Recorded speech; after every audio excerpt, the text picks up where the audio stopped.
You know, we think we know the story of Marie Curie, the scientific genius. But this story, her real story, it doesn't start in a lab.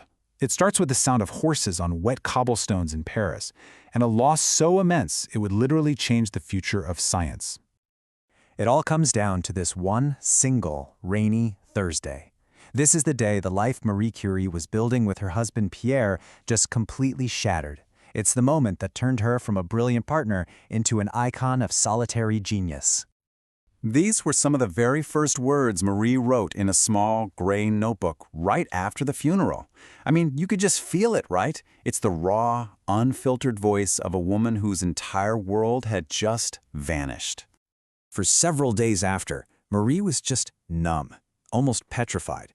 And when the full reality of what happened finally crashed through, her belief that she could even continue their work, it was just gone. People who saw her said it was like a switch flipped. In that one instant, she became this inconsolable, deeply lonely person.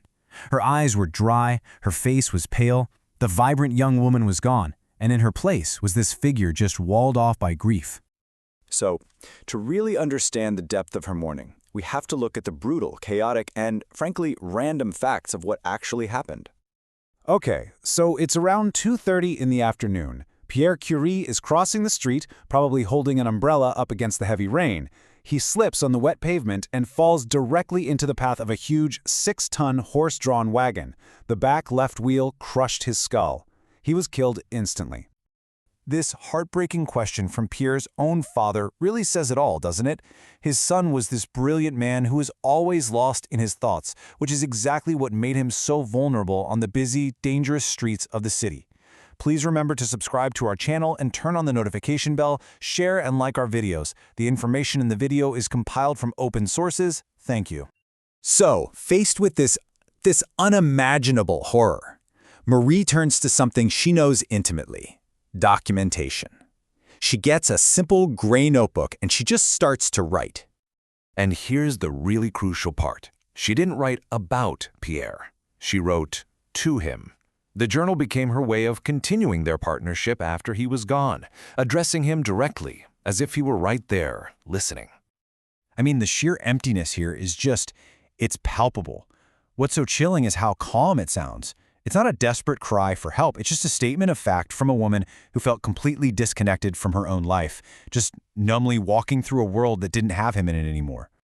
And this is where it gets truly fascinating. Researchers who've studied her journal, they believe she used the logic of her own work to process something totally illogical. She used the very concepts of radioactivity, things like transformation, invisible forces, persistence, as a kind of language to structure her grief and make this unbearable reality somehow tolerable. Now, out of all this intensely private pain, a very public decision emerges. And it's a decision that would not only define her own future, but also shatter one of the biggest glass ceilings in all of academia. So she had two paths in front of her. The French government offered her a national pension. That was the traditional, respectable thing to do for an illustrious widow. But then the Sorbonne came in with an unprecedented offer. Take over Pierre's professorship, his chair, his lab. Marie turned down the pension and took the job. And with that one decision, Marie Curie became the very first female professor in the entire 650-year history of the Sorbonne. She made it clear she wanted to work, not to be supported. But this choice was about so much more than just continuing their research. It was really the beginning of a whole new chapter, one that would cement her own singular legacy in the history of science. Just look at what she did next, all on her own. She wasn't just maintaining the work, she was blowing it wide open. She edited and published all of Pierre's works, then wrote her own massive, almost 1,000-page masterpiece.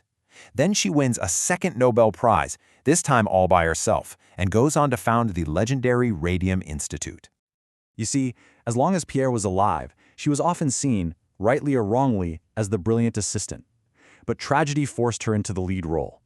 This solitary path, a path that began with a horrible accident on a rainy street, is what created the Marie Curie the world remembers today, a true trailblazer in her own right. It really leaves us with this powerful question, doesn't it? For Marie Curie, the end of her greatest partnership was, in a strange and tragic way, the very beginning of her own immortal legend. An absolutely astonishing legacy forged in loss.